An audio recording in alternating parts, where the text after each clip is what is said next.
Pronto, pessoal, boa noite, tudo tranquilo? Sim, tudo tranquilo. Hoje tem pouca gente, então cada um tem um compromisso maior de participar da aula, tá? Como a gente combinou.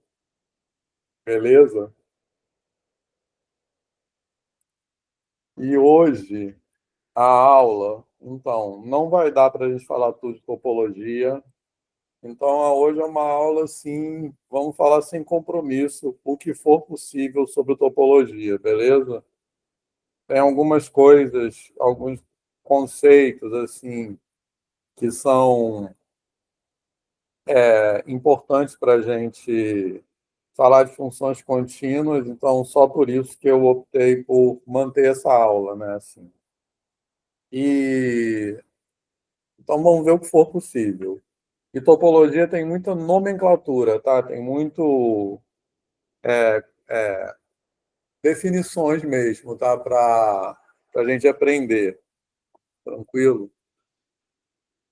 A gente tem Vou dois. te confessar uma coisa, Vitor. Sim. Nunca tive aula de topologia na vida. Tá. Nem na graduação, nem nada. A topologia, quando o que vem na minha mente é aquela cartografia, geografia, né? Então aí é topografia. Então, Tanto pior ainda. mas é interessante porque vamos pensar qual é a distinção entre topografia e topologia. Basicamente é porque quando a gente fala de topografia, a gente está interessado nas métricas, né, nas distâncias. Quando você faz um mapa topográfico de alguma coisa, você quer representar as distâncias. Então, esse comentário já dá o gancho aqui para a primeira coisa que eu quero falar. Quando a gente fala de topografia, a gente quer ter um mapa que retrate assim precisamente as distâncias entre as coisas. Quando a gente fala de topologia, a gente não está muito interessado nas distâncias em si, mas está interessado na proximidade entre as coisas. Eu vou explicar melhor isso, tá? Eu acho que isso não é muito fácil de entender. Mas vamos lá, vamos conversando. Acho que dá para entender sim. Beleza, pessoal? Bom, então, nesse sentido também, quero explicar por que está escrito topologia da reta, né? Assim, porque a gente pode falar de topologia como uma sub-área da matemática e pode falar da topologia da reta, ou seja, da topologia de algum conjunto, né? A topologia dos números R, né, que é o que a gente vai falar aqui, topologia do Rn, topologia da esfera. E quando a gente fala isso, a gente está se referindo à estrutura topológica daquele conjunto, beleza? E também existe a palavra topologia se referindo a uma sub-área matemática. Beleza, pessoal? Da mesma forma que a gente usa as palavras álgebra e geometria, né? A gente pode falar álgebra como uma sub-área da matemática e pode falar a álgebra dos números inteiros. Quando a gente fala isso, a gente está se referindo à estrutura algébrica dos números inteiros, beleza? Pode falar geometria ou pode falar a geometria do plano euclidiano, tranquilo? Que a gente está falando a estrutura geométrica do plano, postuladas paralelas, etc. Tá de boa isso, pessoal? Tranquilo? Então, aqui, a gente vai focar principalmente na topologia da reta, beleza? Principalmente não, nosso objetivo principal é falar da topologia da reta, porque isso algumas coisas são pré-requisitos, digamos assim, para entender, enfim, para demonstrar coisas sobre funções contínuas, certo? Sendo que tem uma peculiaridade. Quando a gente fala quando a gente for, eu acho isso, daqui a pouco vocês vão me dizer se vocês concordam ou não, tá? Quando a gente for definir os conceitos de topologia na reta, eu acho que é mais fácil entender esses no R2 do que na reta. Tem essa assim, peculiaridade, digamos, porque dá para desenhar melhor, tá? Tem uns desenhos aí no PowerPoint, daqui a pouco vocês vão ver. Mas antes de falar de topologia da reta, eu quero dar uma breve introdução sobre o que é topologia como área. Tranquilo? Certo? Que ninguém deve saber aqui, assim, ninguém deve ter pensado mais detidamente sobre isso, né? Duas pessoas acabaram de falar que nunca estudaram topologia. Quem é que mais nunca estudou topologia? Ou quem já estudou? Fala aí, Cauã. Eu também nunca estudei. Tá. Giovanni. Eu também nunca estudei, mas eu ouço muitos amigos meus falarem de topologia. Aham. É uma parada que talvez seja muito legal, mas eu nunca parei para olhar o que é. Tá, então vamos lá. Então, olha só. Calma aí. Então, vamos falar topologias e métricas, né? Métrica, a palavra métrica é sinônimo de distância. Mas é delicado, assim, é sutil essa relação, porque é o seguinte. Basicamente, como eu falei agora há pouco, quando a gente fala de topologia, a gente está preocupado com a proximidade ou com a ideia de aproximação. Mas, então, a métrica, a distância, é uma maneira de falar de aproximação, tá? Só que a gente quer usar a distância como uma maneira de falar de aproximação, só que a gente não quer necessariamente preservar as distâncias, beleza? Eu já vou dar alguns exemplos, vou falando algumas coisas para tentar dar um pouco mais de sentido a isso. Alguém levantou a mão? Não? Tá. Beleza? Então vamos lá. Então, o que é a topologia? Bom, então eu estou falando aqui que topologia tem a ver com proximidade, fazendo um paralelo, assim, a gente pode pensar o seguinte: qual é o elemento básico da álgebra? Se eu perguntar qual é o elemento básico, o que eu quero dizer é o seguinte: a álgebra é uma área da matemática sobre o quê? O que a álgebra estuda? A gente pode dizer que o elemento mais básico da álgebra são as operações, beleza? Então, a álgebra estuda a forma como as operações entre os elementos de um conjunto se comportam. E daí tem as chamadas estruturas algébricas, que são classificações de tipos de comportamento. Beleza? Tranquilo? Ou a gente pode falar que a geometria trabalha com as figuras geométricas, e dentre elas mais elementares são as retas e planos, ou pontos e retas. Analogamente a isso, o elemento mais básico que a topologia estuda, era o que eu estava falando, é a ideia de proximidade. Beleza? Tá fazendo sentido isso, mais ou menos? E aí, esse exemplo que eu vou dar, eu acho que começa a dar mais concretude, dar mais assim, ideia a isso.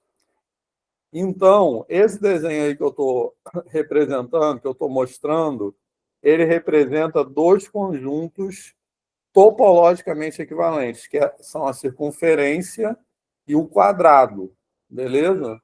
Aí eu estou falando da circunferência mesmo, só o contorno, e o quadrado também, só o contorno. Beleza? Ou poderia falar, esses dois conjuntos são topologicamente equivalentes. Ou poderia falar da circunferência cheia e o quadrado cheio, que também são topologicamente equivalentes. Beleza, pessoal? Então, o que são dois conjuntos topologicamente equivalentes? São dois conjuntos que têm a mesma estrutura topológica. Tá? Então, é isso que eu quero explicar. Vamos pensar nessa analogia. O que são dois conjuntos algebricamente equivalentes? São dois conjuntos que têm a mesma estrutura algébrica, como nós estudamos alguns exemplos ao longo da disciplina, beleza, pessoal? Então, dois conjuntos que a gente pode dizer algebricamente equivalentes, a palavra que a gente usa para isso é isomorfos. Beleza? A gente viu vários exemplos de isomorfismos. Tranquilo, pessoal? Então, o que é um isomorfismo? É uma bijeção que preserva a estrutura algébrica. Então, se existe um isomorfismo entre dois conjuntos, entre duas estruturas algébricas, isso quer dizer que essas estruturas se comportam da mesma maneira. Então, eles são, a gente pode dizer que eles são algebricamente equivalentes, ou que eles são iguais a menos isomorfismo. Professor, possuem a mesma cardinalidade, possuem as mesmas propriedades. Tem a mesma cardinalidade porque um isomorfismo em particular é uma bijeção. Mas é muito mais do que isso, tá? Porque uma bijeção preserva só a cardinalidade.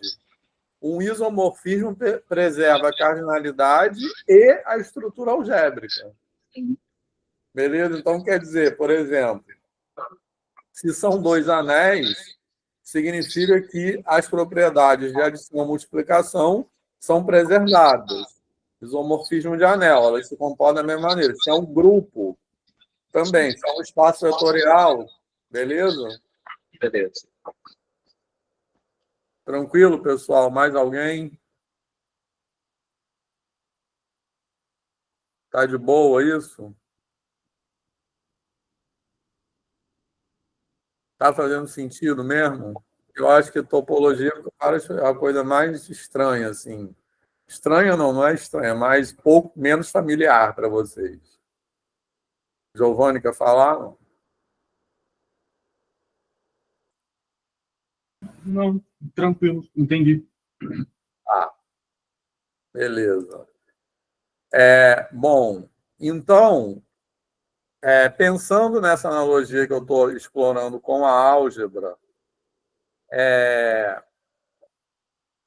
vamos pensar nesses dois conjuntos. Por que eles têm a mesma estrutura topológica? Que eu falei que tem a ver com proximidade, tá?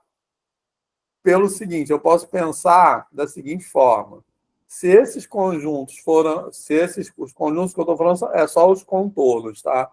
Que é mais fácil de pensar. Se eles fossem, vamos pensar que eles fossem feitos de elástico, tá? Então, se eles fossem feitos de elástico, eu poderia deformar um no outro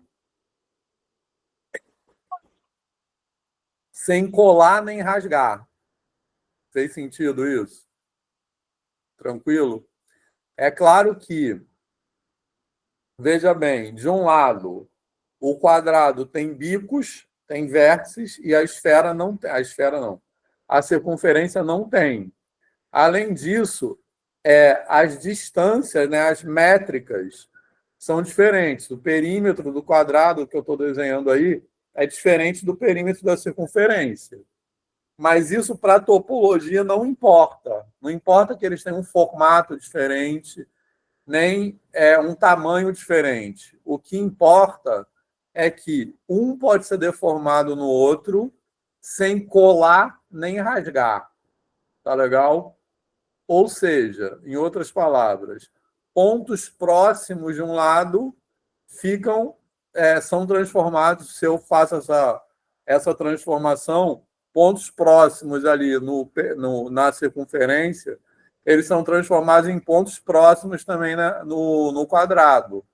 Beleza? Que não precisa ser a mesma distância. Mas se eles são próximos na circunferência, eles não vão ser rasgados no quadrado. Beleza, pessoal? Fez sentido isso? Tranquilo? Rebeca. Quando você diz serem deformados um no outro, não é no sentido de sobrepor, não, né? Eu não entendi essa parte. Não é no sentido de quê? Sobre... Isso. Fiquei em É no dúvida. sentido de deformar mesmo, assim.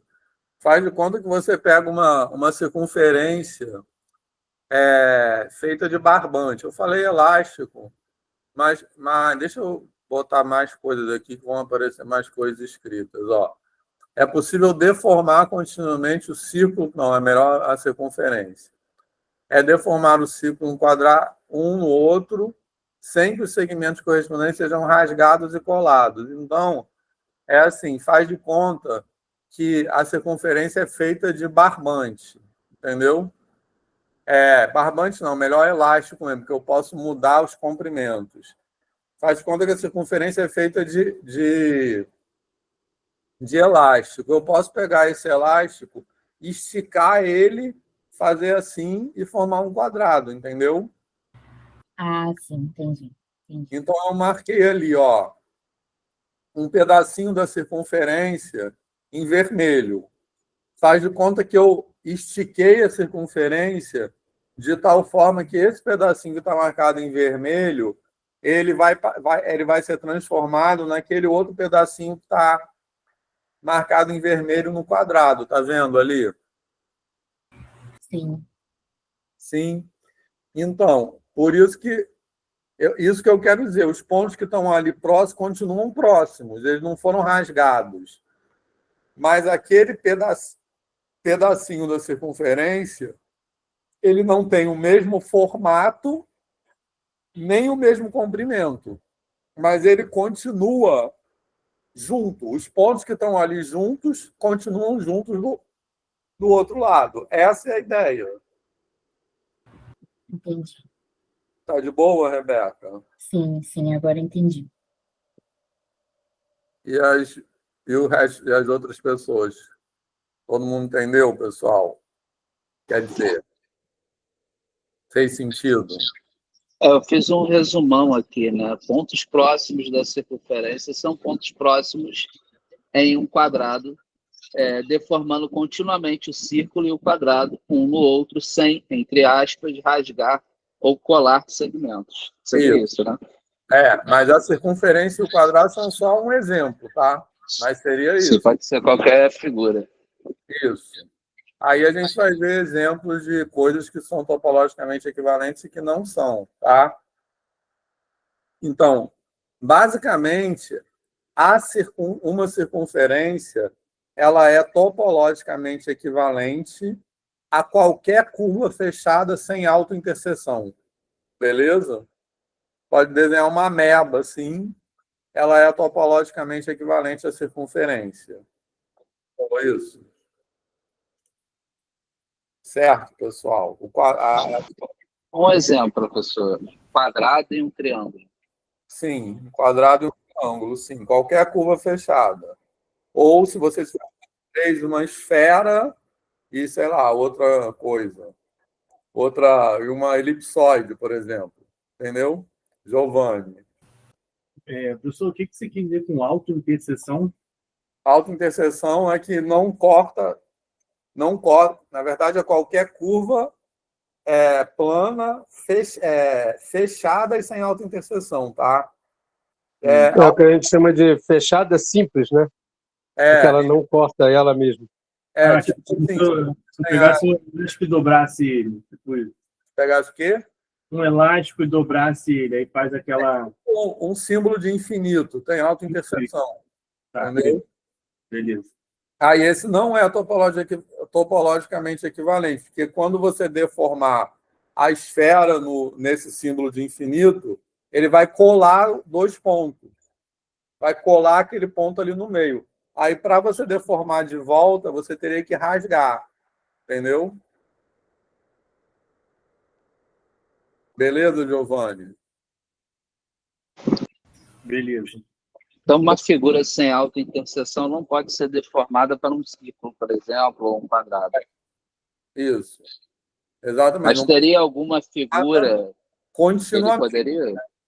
Oi? Hã? Teria alguma outra figura que poderia fazer essa... Oi? Qualquer figura que tenha uma autointerseção são todas topologicamente equivalentes entre si. Entendeu? Entendi. Beleza? Ou também, a circunferência não é topologicamente equivalente a uma parábola. Porque para transformar a circunferência numa parábola, eu tenho que cortar ela. Eu não posso cortar nem colar. Entendeu? Agora, uma parábola é topologicamente equivalente a um ramo de hipérbole, por exemplo. A qualquer curva, sim. Beleza? Tranquilo, pessoal? E aí? Tá de boa? Algum comentário? Tá de boa, só estou anotando aqui. Tá. Mais alguém quer perguntar alguma coisa sobre isso? Está fazendo sentido isso?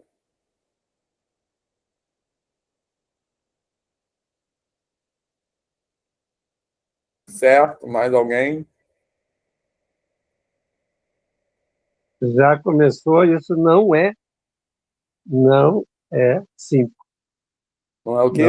Não achei muito simples, né, de você Simples. pensar. Exatamente. Não é uma coisa. Eu demorei um tempo, a gente conversando aqui, para eu ter uma ideia do que seria topologicamente, né, equivalente, né? Isso, mas pensa isso, que não rasga nem cola. Vamos ver mais exemplos. Professor, eu pensei, por exemplo, na parábola, ela pode ser deformada até em retas, né? A parábola pode se deformar em uma reta. É deformada continuamente, tá? Sim. Continuamente quer dizer isso, que não rasga nem cola. Se você tiver uma parábola feita de elástico, você pode transformá-la numa reta. Eu pensei como uma curva infinita, né? Então, uma reta infinita também. Isso, exatamente. Então, E, Vitor, realmente, assim, não interessa tamanho. não interessa. Uma parábola, ela é topologicamente equivalente a qualquer outra parábola, por exemplo. Exatamente. Tá. A parábola é topologicamente equivalente a uma senoide. Eu posso pegar uma parábola e deformar ela numa senoide. Entendi. Todo mundo percebe isso? Está de boa? Deixa só eu fazer um... Eu joguei lá no grupo do WhatsApp, que aqui não tem como fazer isso. Eu joguei lá no grupo do WhatsApp uma imagem, que é a capa de um dos livros que eu estudo na minha dissertação, falando justamente sobre essa transformação topológica. Uhum. Ele pega um cilindro... É um cilindro? Não. Ele pega uma rosquinha, um touro, e transforma numa caneca. Exato. Porque são topologicamente equivalentes. Uhum. Acho que dá para ver todo mundo aí no grupo, né? Porque eu tenho o WhatsApp no computador para não ficar fazendo barulho. O touro, o touro é uma rosquinha. Se você deformar ele um pouquinho de um lado, engrossar, afinar, etc., você transforma numa caneca, e isso é o que o Vitor está tentando dizer. Que assim, não importa muito essa questão de forma, quer dizer, não importa muito essa questão de tamanho. O importante é que você consiga transformar. Digamos assim, porque pode ter bico, pode ter. Onde fala? Oi? Continua. Ah, tá. Não, então. A coisa não é tanto sobre o tamanho. O importante é que aquela forma seja. No caso da imagem que eu coloquei, né? Que a gente consiga construir vetores que transformem uma imagem em outra. Uhum. Eu acho que é no caso da imagem, né? No caso da topologia a analítica, aí não entra vetores, eu espero. Mas a gente está falando bem amplamente, né? Depois tem topologia algébrica, tem um monte de... A gente não vai... Você está falando bem assim o que é topologia. Giovanni. Eu fiquei pensando, que você botou aqui a imagem aí no WhatsApp, tipo assim, fica meio eterno, né? Com um touro, você consegue transformar numa xícara. Assim, tem um certo grau de imaginação para pensar que uma xícara é topologicamente é, como pode Equivalente. ser equivalente a isso, né? E aí, Pô, aí eu vou te como é que você contra-argumentar. Aí eu vou te contra-argumentar com duas coisas. A primeira é, basicamente, é assim que impressoras 3D funcionam. A Ah, segunda, a segunda é que eu acho que foi o exemplo que eu ouvi quando eu estava começando a estudar isso. é? Quando você vê essas oficinas de cerâmica em que você joga um tijolo de barro numa roda e Uhum. começa dali a fazer um vaso, você está fazendo topologia. Isso. Porque você não vai rasgar aquele tijolo de barro. Você vai afundar, esticar, você vai torcer ele, Cara, mas Léo, você. olha só. Quando você Ah, botou aquele touro lá e transformou numa caneca, eu pensei logo na coisa de barro. De eu brincar isso, com barro e fosse fazer uma modelagem. É é porque, isso. olha só, Por bom exemplo, que o touro fosse feito de barro, ou então fosse feito de borracha. Mas uma borracha que Uhum, você possa esticar, entendeu? isso. O Vani, o Cauã está pedindo para você repetir, mas rapidinho. No caso o exemplo que o Leandro falou, por quê? Porque o touro e a xícara, eles têm o mesmo número de buracos. O buraco onde você enfia o dedo da xícara, entendeu? Então Uhum, você pode pegar o toro, puxar um pedaço dele e fazer tipo o formato da xícara e você uhum, tem um buraco. Então, eles são topologicamente equivalentes porque eles têm um formato completamente diferente, mas eles têm o mesmo número de buracos. Se uhum, você rasgar, você não pode rasgar nem colar. Então você não uhum. pode criar buracos nem fechar buracos, entendeu? entendi. Acho que eu peguei a ideia.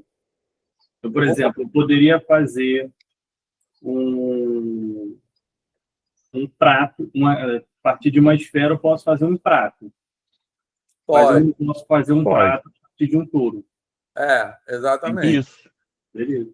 Você não pode fazer mais um prato, assim, a xícara é pensando que você não cola o prato com um espaço no Um meio. espaço no meio, entendi. A xícara também, é tipo a superfície mesmo da xícara, entendeu? É Entendi. porque se a gente, professor, se a gente cola o buraco, a gente está aproximando pontos que não são próximos, né? Exatamente. É isso, não Isso. pode. É exatamente isso. Beleza, pessoal? Beleza. Tranquilo?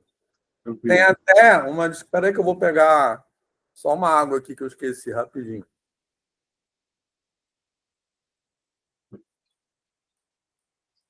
Nossa, a topologia é uma parada que eu gosto muito. Eu acho muito divertido essas transformações de coisas em outras sem muito critério, assim. Do Leandro, touro você eu, pode nem, tirar eu tipo nem uma sabia o que caneca que era topologia. Então, e... assim, tomara que eu vá me divertir como você, né? Ah, assim, eu tô jogando aqui no seguro, tá? Que eu tô jogando aqui em casa.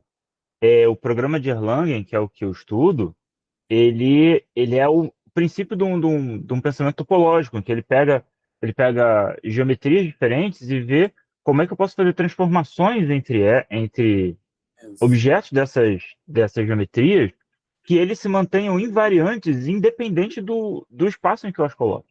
Ou seja, é topologicamente equivalente, em geometrias É, diferentes. É. não é, né? Eu vou tomar uma geometria, eu vou Uhum. escolher uma geometria não de acordo com, sei lá, alguma estética, mas eu vou olhar para uma geometria e vou dizer assim, ó, o que que, o que que nessa geometria é um invariante e o que que nessa geometria são as transformações lineares, certo? Aham. Como é que eu vou determinar um ponto, uma reta nessa geometria e a maneira mais genérica possível em que eu possa da mesma que eu posso de uma maneira equivalente chegar numa outra geometria e dizer assim, ó, o que que nessa geometria aqui são pontos, retas e planos, são os invariantes dessa geometria e quais são as transformações lineares que eu posso fazer, Uhum. entendeu? E aí você tem, por exemplo, você tem como consequências disso de maneira bem divertida, são os conceitos de trigonometria, né? Seno, cosseno e tangente, em algumas geometrias, viram seno, cosseno e tangente hiperbólicos, Uhum. porque o modelo hiperbólico do Poincaré, ele é volátil nesse sentido, e a gente pega um monte de geometrias estranhas, e elas sempre vão ter tangente, seno, cosseno e tangente hiperbólico. Porque para essas, não importa como é que é o espaço dessa geometria, a trigonometria vai funcionar da mesma maneira. Uhum. Então, então, topologia tem muito a ver. A gente não vai poder se aprofundar muito nisso, no exemplo que o Leandro falou, mas topologia tem muito a ver coisas que se preservam, entendeu? De um lado para o outro. Então, tipo assim, por enquanto é a proximidade que se preserva. Que é isso que vocês estão dando vários exemplos aí que parece que vocês entenderam, que não precisa ter a mesma distância, mas não pode colar nem rasgar ninguém. Essa é a ideia. Tá legal? Uhum. A princípio. Cauã, você entendeu já aquilo ali que você tinha perguntado, que o Giovanni falou? Entendi, sim. Tá. Beleza. Então, vamos lá. Então, isso agora falando de uma maneira matematicamente mais rigorosa. A gente não estudou ainda funções contínuas, mas a gente já chega nesse ponto. Então, na verdade, quando a gente diz que é possível deformar continuamente um no outro, em outras palavras, a gente quer dizer que existe uma função contínua com inversa contínua. Tá legal? Que tem esse nome aí, que eu não sei por que o nome é esse, mas o nome disso é um homeomorfismo. Tranquilo, pessoal? Em álgebra, a função que preserva a álgebra é homomorfismo. Então, dois conjuntos algebricamente equivalentes são homomorfos. Desculpa. Isomorfos. Beleza? É um isomorfismo. Homomorfismo é outra coisa. É um isomorfismo, beleza? Que a gente estudou lá quando a gente... que mais cedo... São dois conjuntos isomorfos. Olha, eu posso dar um chute? Quer dizer, um chute é um chute bem mirado, mas é um chute. Um dos orientadores do Felix Klein, o Pluhar, Julius Pluhar, ele trabalhava com coordenadas homogêneas. E isso era baseado Bem, não importa. Quando a teoria de Galois, né, foi...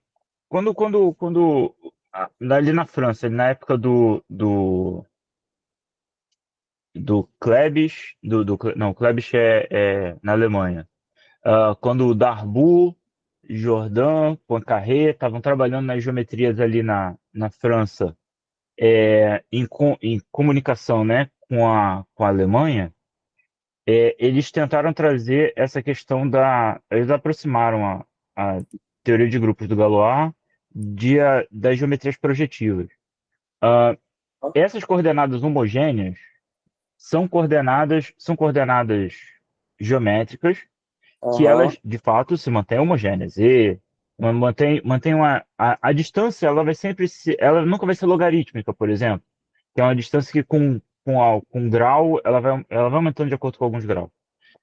Então essas coordenadas homogêneas acabaram dando o tom.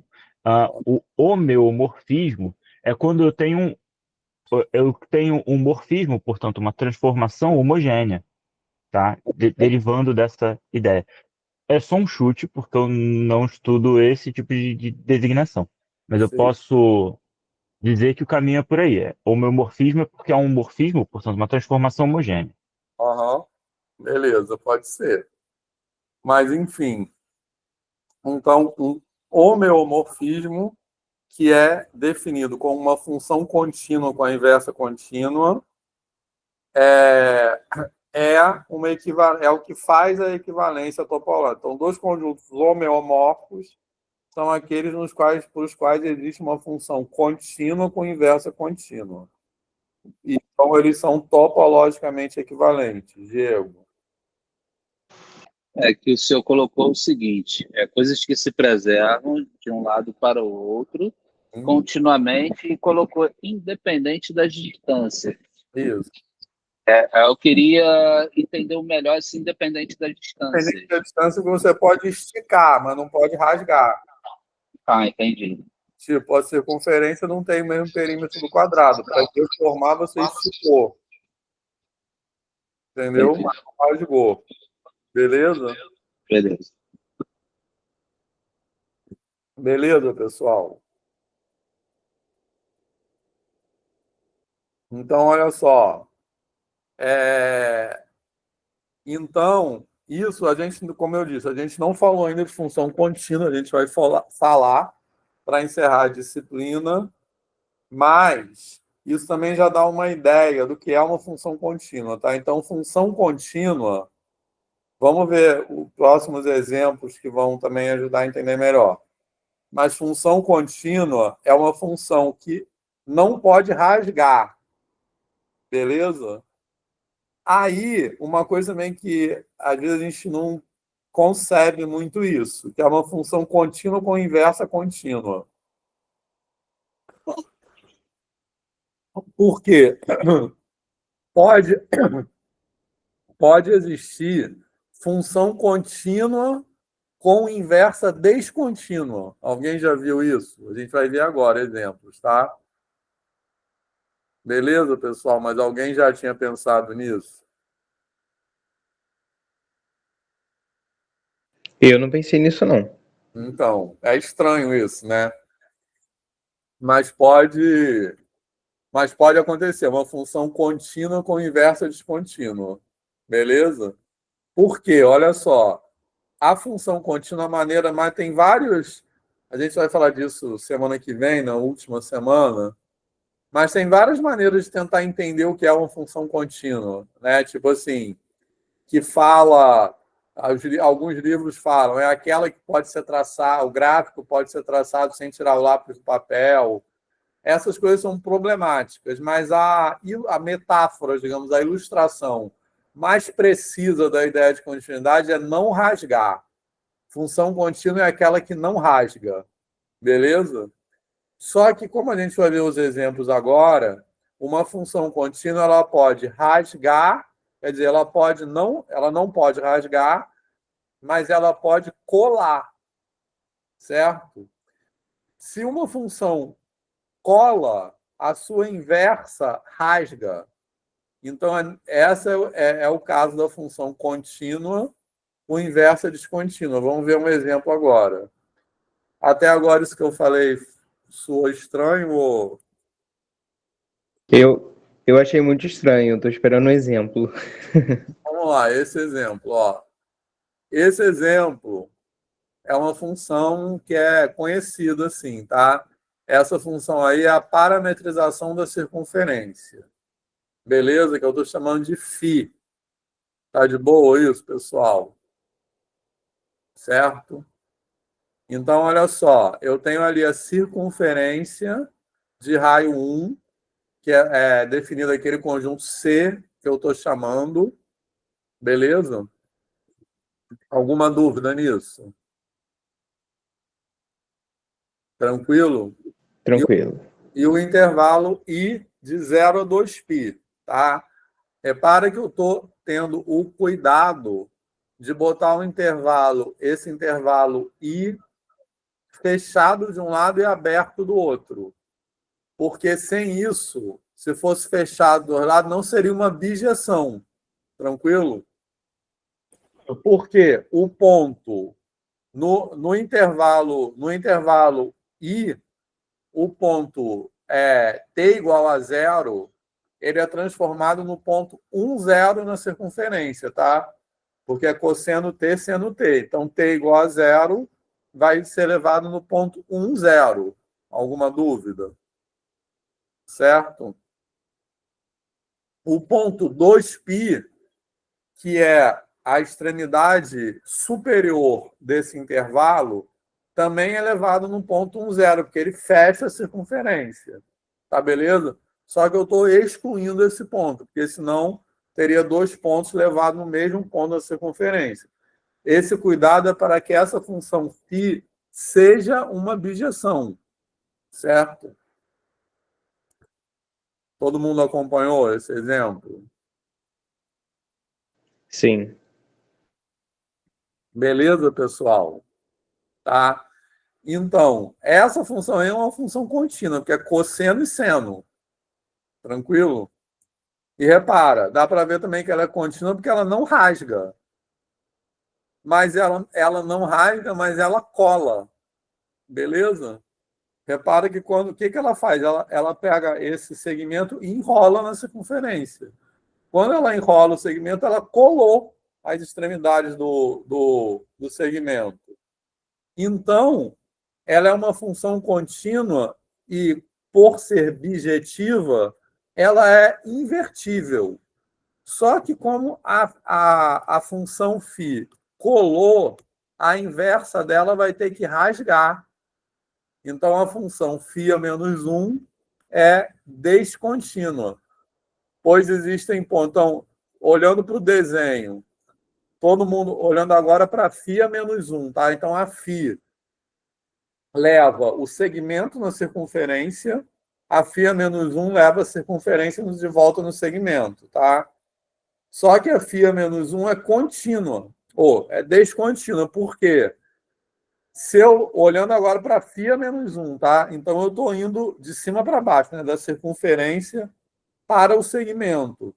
Então, se eu desenhar aquele pedacinho ali vermelho da circunferência, em quem ele é transformado no segmento? Um pedaço no começo e outro pedaço no final. Beleza, pessoal?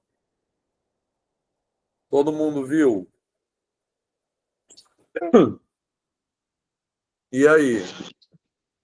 Então, eles deixam de ser topologicamente equivalentes. Esses aí não são topologicamente equivalentes, porque eu tive que rasgar. Tranquilo? Então, olha só, esse pedacinho aqui, ó, olhem para esse segmento não, esse arco, circunferência vermelho.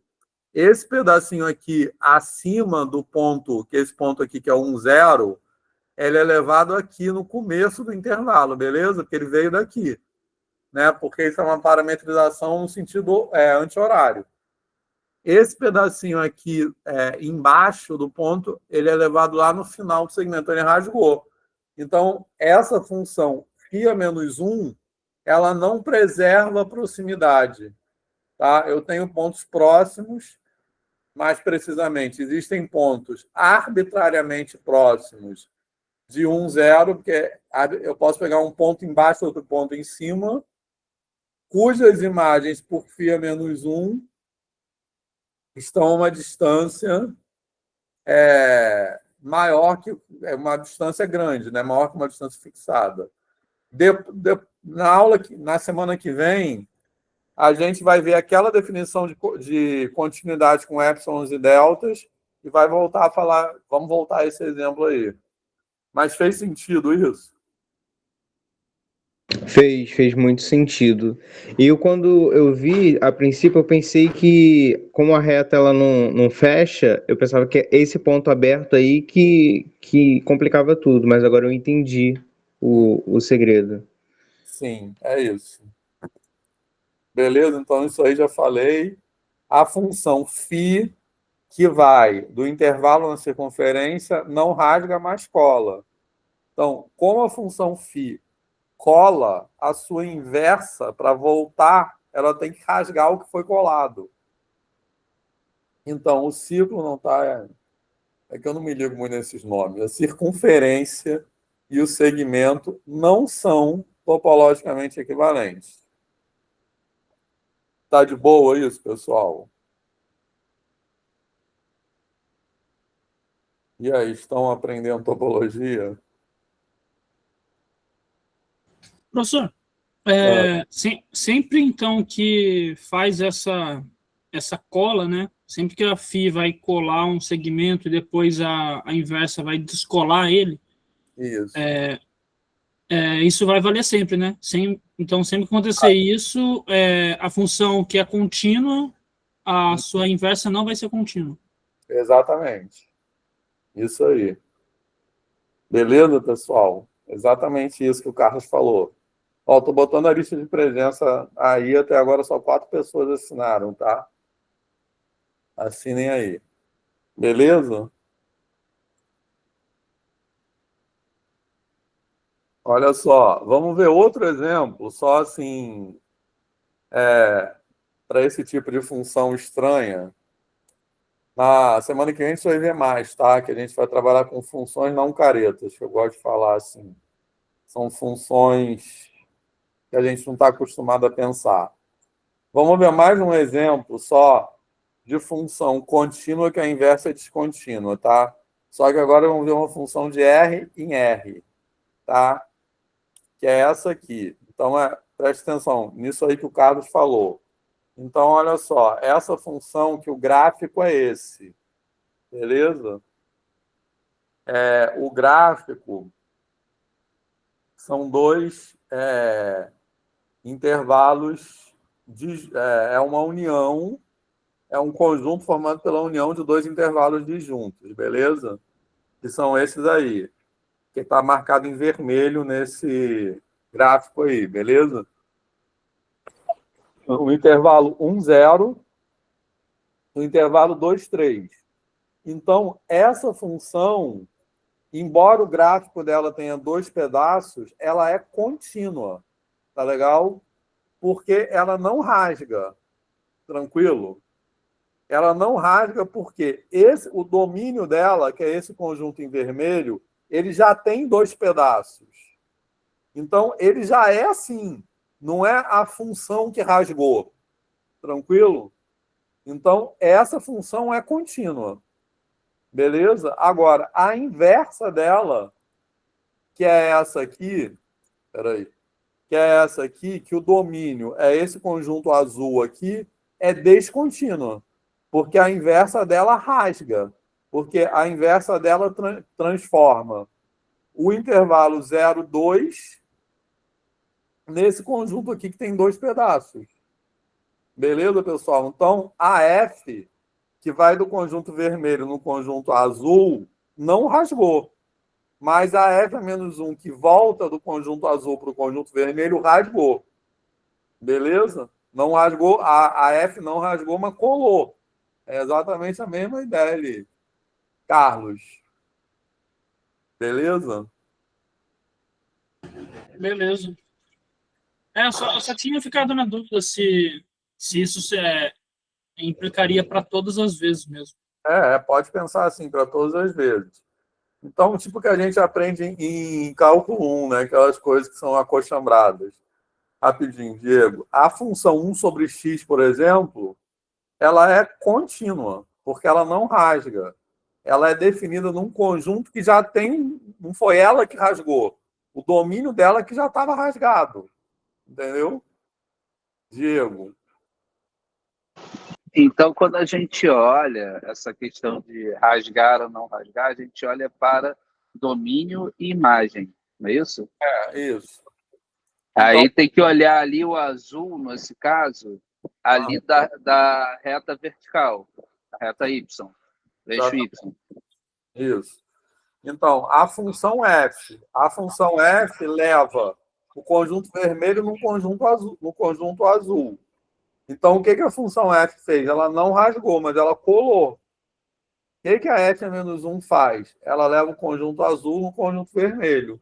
Então, a F-1, como a F tinha rasgado, ou tinha colado, ela precisou rasgar.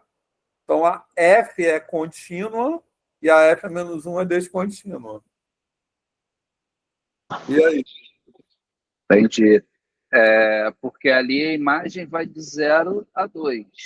Aí na outra, ela rasga, né? Ela tira o intervalo entre 1 e 2. Isso aí. E aí, pessoal, tudo está fazendo sentido?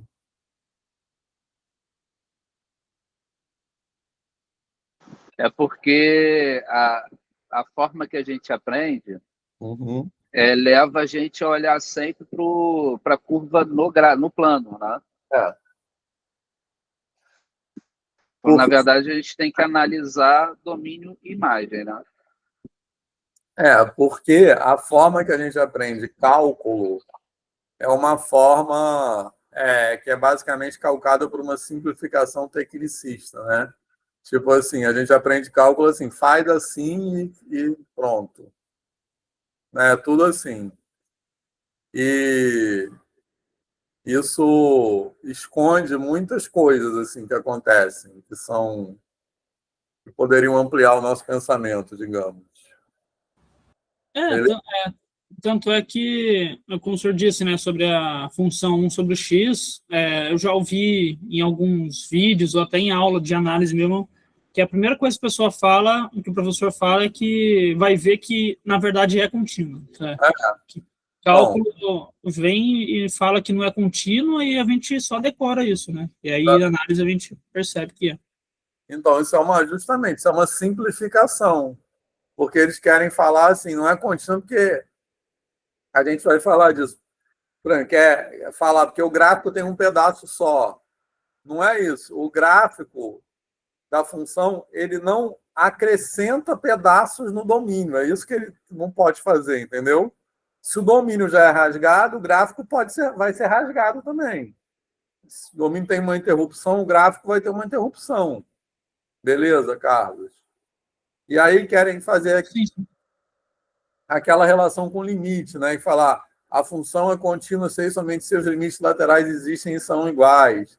Isso é verdade sob certas condições, assim, não é em todos os casos, entendeu? Então, isso que eu quero dizer com uma simplificação tecnicista, né?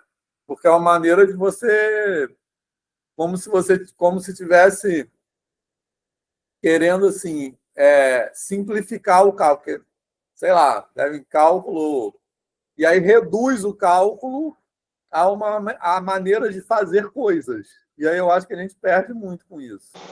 Mas da forma como esse próprio exemplo que o senhor mostra, torna um conceito simples. Eu vejo tranquilamente a possibilidade de trabalhar continuidade dessa forma aqui, né? Ele está simples. Eu acho. Mas, enfim, é isso que acontece. Beleza, pessoal? Mas está fazendo sentido mesmo isso? Tranquilo? E as outras pessoas que não estão respondendo? Tá de boa? Tranquilo. Só Diego e Carlos estão respondendo. Tá. Vamos lá. Então, agora, bom, vamos falar um pouco de distância, tá? Assim, então eu falei assim que quando eu falo que topologia preserva a proximidade, que é essa história de não rasgar nem colar, a gente, para assim, determinar isso mesmo, por exemplo, como eu acabei de falar, continuidade é um conceito topológico. Convergência de sequência também é um conceito topológico. A gente usa a distância, mas não precisa assim, ter a mesma distância. Mas não é essa a questão, não é preservar a distância. Mas a gente vai usar a distância, beleza?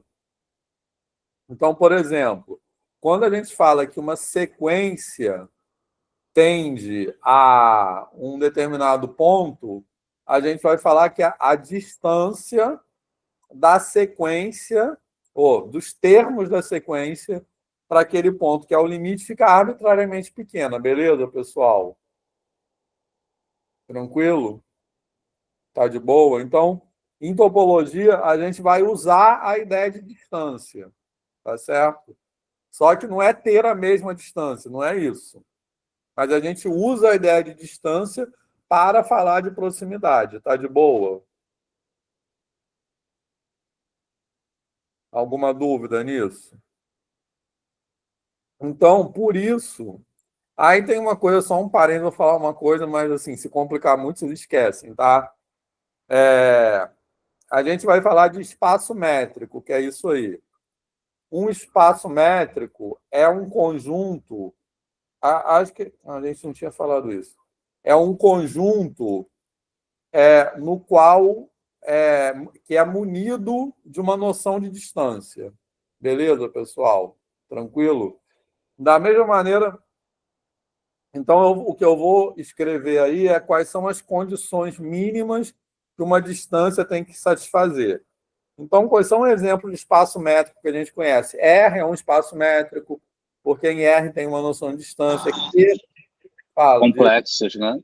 complexos, Rn, R2, R3, que tem uma distância. Qual é a distância do R2? A mais usual. É a chamada de métrica euclidiana, né? A norma euclidiana. É raiz quadrada de blá. Beleza, pessoal?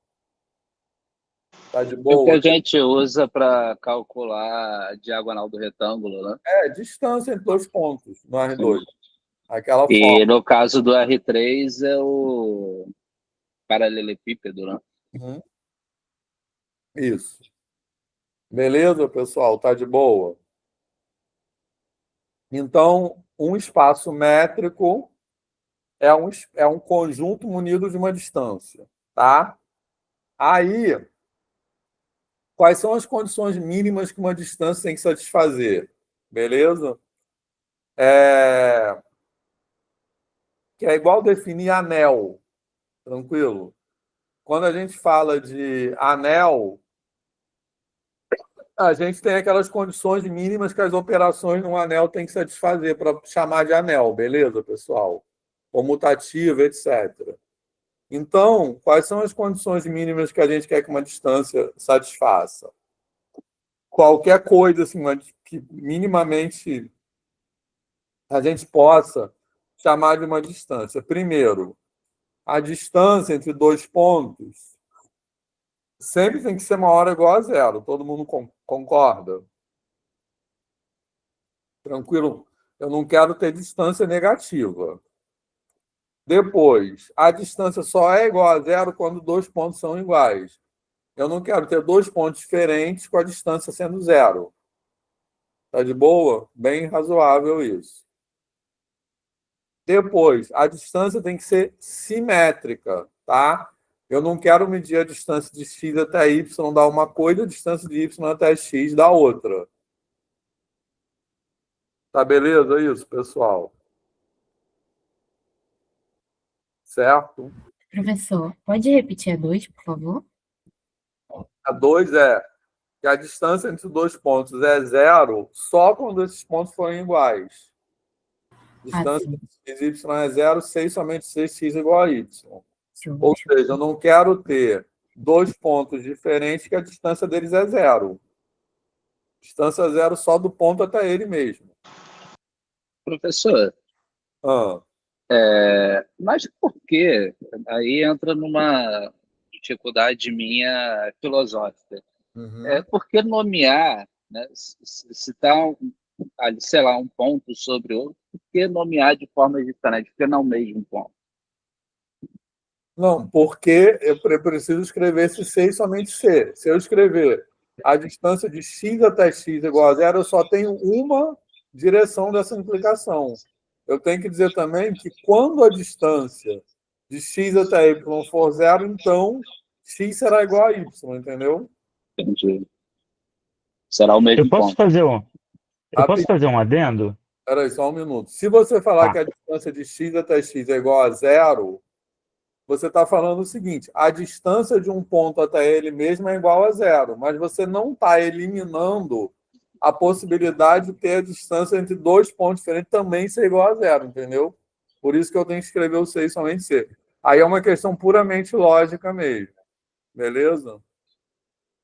Tranquilo? Espera aí, Leandro, deixa eu só botar. E a última que falta para algo poder ser chamado de distância é a nossa amiga desigualdade triangular, que a gente já usou bastante a desigualdade triangular, e eu já dei bastante ênfase a isso, dizendo que a desigualdade triangular é uma propriedade básica de distância. Quando a gente falou de sequência de Cauchy, né, a gente falou isso, beleza? Então, qualquer coisa que satisfaça essas quatro propriedades, eu considero uma distância.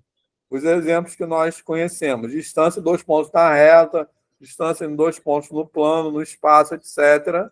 Aí existem exemplos mais malucos que a gente não vai ter tempo de falar. Leandro. Não, eu só ia comentar eu vou até melhorar porque você falou da propriedade da desigualdade triangular, vai ficar mais fácil. É, Diego, você falou do por que nomear x e y dois pontos quando eles têm distância zero. Acontece que em outras geometrias, por exemplo, a geometria hiperbólica, há a possibilidade de dois pontos distintos terem distância zero. Eu não vou entrar na geometria hiperbólica, isso não é o ponto, mas a parada é que essas quatro propriedades aí, em outras geometrias, elas têm que ter, elas ou têm que funcionar ou têm que ter análogos que funcionem. E é por isso que esse ponto 2 são com dois pontos x e y diferentes, para que haja uma certa uniformidade que garanta que em várias geometrias diferentes a gente possa ter uma métrica, Perfeito. Aham. beleza? Ficou mais claro com o exemplo. Aí, de novo, né? Eu tô falando muito porque, de fato, a minha dissertação é o programa de Erlangen, como eu já havia falado, ele é sobre construir esses espaços métricos em várias geometrias. Então, eu tenho muitos exemplos para isso. Só não vou ficar perturbando muito a aula do Vitor, porque é uma aula de análise, não de geometria. Não, mas se a gente tivesse mais tempo, a gente poderia ficar conversando horas sobre isso. O problema é que isso não é perturbar, né? Isso é legal ficar falando. Eu não acho que eu não gosto de ficar linear, né? Só dentro daquilo. É legal a gente trazer os outros assuntos que são relacionados com aquilo, né? Mas o problema é que a gente tem pouco tempo. Mas beleza, pessoal, fez sentido isso? Tranquilo? Por que eu estou falando de espaço métrico? Porque a gente vai falar só do. Na verdade, a gente vai falar só da reta. Tranquilo? Mas, na verdade, se vocês perceberem, eu estou colocando isso para chamar a atenção para a seguinte coisa. Tudo que a gente vai falar no resto da aula de hoje sobre topologia depende exclusivamente da noção de distância. Beleza? Tranquilo? Então, tudo que eu vou falar, a única ferramenta que eu vou definir, etc., a única ferramenta que eu vou usar é a noção de distância. Para eu poder falar de proximidade. Beleza? Lembrando aquilo que eu falei, não é ter a mesma distância, mas eu vou usar a distância para falar de proximidade. Então, tudo que eu falar de agora em diante, até o final da aula, depende da noção de distância. Tá de boa isso, pessoal? Tranquilo? Então, na verdade, tudo que eu falar, a gente vai falar na reta, quer dizer, o nosso interesse é falar sobre a reta, mas tudo que eu falar vale da mesma forma em qualquer espaço métrico. Beleza? Tranquilo? Aí agora eu vou fazer aquele parênteses que eu falei agora há pouco, que eu vou falar uma coisa meio louca, então se vocês não entenderem nada, podem esquecer, que é o seguinte. Para eu falar de proximidade, eu posso usar a ideia de distância. Em outras palavras, se eu tenho distância, eu posso falar de proximidade. Então, todo espaço métrico é um espaço topológico. Tá? Mas existem formas, que a gente não vai falar aqui, existem formas de falar de proximidade sem ter uma noção de distância. Então, existem espaços topológicos que eu posso falar de quem está próximo de quem, sem medir distância. Beleza? Mas fecha parênteses. E quem achou muito louco, esquece que eu falei isso. Todo espaço métrico é um espaço topológico, mas nem todo espaço topológico é um espaço métrico. Isso. Mas a gente vai ficar aqui só nos espaços métricos, tá? Então, isso é só uma observação mesmo a título de curiosidade. Beleza, pessoal? Tranquilo? Bom, e para as definições que vão se seguir, que dependem de distância, a primeira delas, a gente vai usar muito a ideia de bola. Beleza? Então, o que é bola? Está escrito aí. A bola, assim, é sempre. A gente pode falar de bola fechada, mas se não falar nada, a bola é aberta, tá? Então, o que é uma bola de centro A e raio R?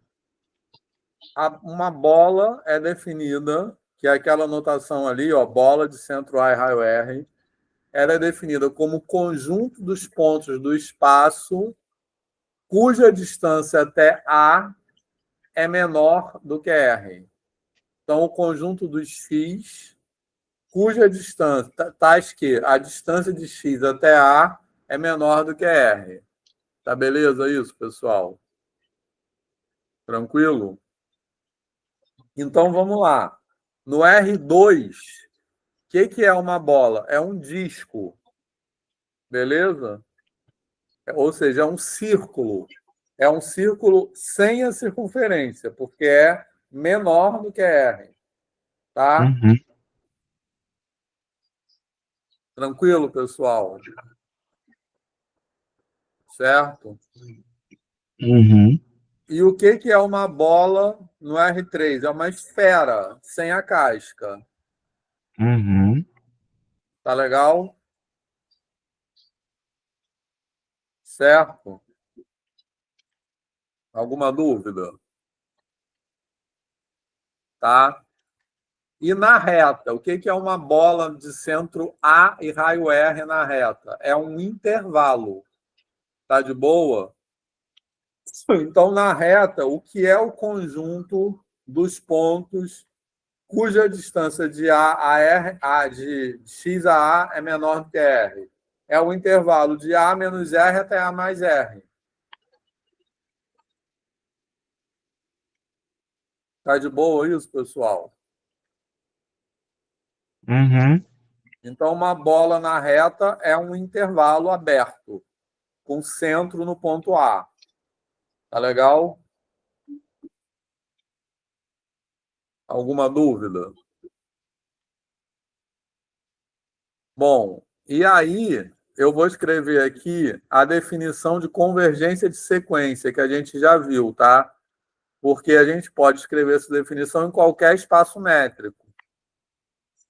Então, eu posso escrever, por exemplo, no R2, nos complexos, eu posso falar de convergência de sequência. Então, olha só, é igualzinho a definição que a gente viu já de convergência. Para todo epsilon, existe n0, tal que n maior ou igual que n0, implica que a distância de xn até o A, que é o limite, é menor do que epsilon. Beleza? Só que a gente viu lá isso aí anunciado com módulo, porque o módulo é a forma que a gente é a distância na reta. A distância na reta é o módulo da diferença. Então, quando eu escrevo lá na definição de convergência, módulo de xn menos a menor do que epsilon, o que eu quero dizer é distância de xn menos a menor do que epsilon. Tá de boa, pessoal? Sim. Leandro, quer falar? Não, tá tranquilo. Tá tranquilo para todo mundo? Certo? Alguém está viajando aí? Olha, eu não entendi essa última parte, podia repetir? Que quando a gente enunciou a definição de convergência, que estava escrito aqui era módulo de xn menos a menor do que epsilon, concorda? Sim. Isso é o que eu quero dizer, na verdade, é distância de xn até a menor do que epsilon. Ah, tá. Obrigado. Eu estou falando isso porque isso que a gente viu na reta. Se a gente botasse no R2, seria a norma de xn menos a, seria a distância do R2, assim por diante, entendeu? Beleza? Só substituir o módulo pela distância, né? Isso. Porque quando a gente fala de convergência, a gente quer dizer que é aquela frase que a gente falou, né? Que os termos da sequência ficam arbitrariamente próximos de A para n suficientemente grande. Então, arbitrariamente próximos de A é distância de xNA menor do que epsilon, tá? Que a gente escreve com módulo. Mas o que a gente quer dizer, esse módulo é só uma maneira de calcular a distância. Beleza? Tranquilo, pessoal? E aí também, a título de curiosidade, eu posso escrever essa mesma definição usando essa notação de bola, que é o quê? Em vez de escrever distância de xn a A menor do que epsilon, eu escrevo o quê? Xn pertence à bola de centro A e raio epsilon. Tá certo? Beleza? Então, O raio dessa bola teria que ser menor do que epsilon. não, o raio dessa bola é epsilon.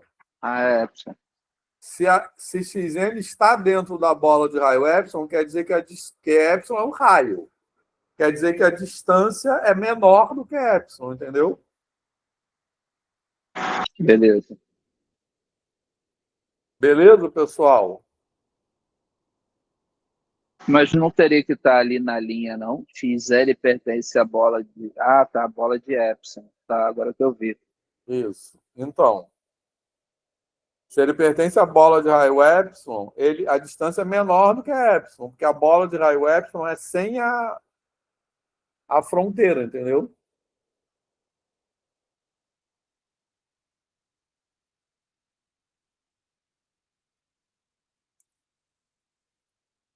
Bom, então aqui, só nesse slide tem as coisas que eu já falei, ó.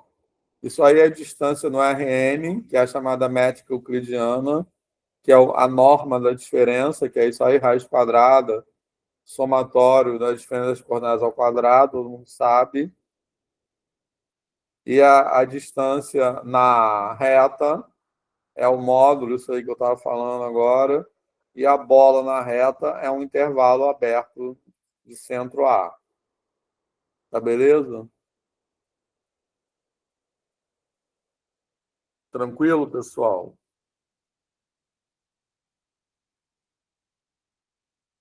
Tá fazendo sentido? Sim? Tá. Alguém está perdido? Vou perguntar, alguém está viajando, porque viajando é bom, né? Então, se alguém está perdido. Beleza? Então, agora uma questão de ordem. Hoje a gente vai até 9h30, tá? Assim. Vocês querem fazer um intervalo? Querem ir direto? Sim, por favor. Preciso ir no banheiro, beber uma água. Alguém é contra a gente fazer um intervalo? Só um intervalinho. Um intervalinho, 10 minutos, tá? Deixa. E a gente volta às 8 horas, pode ser? Vai. Falou. Valeu, pessoal.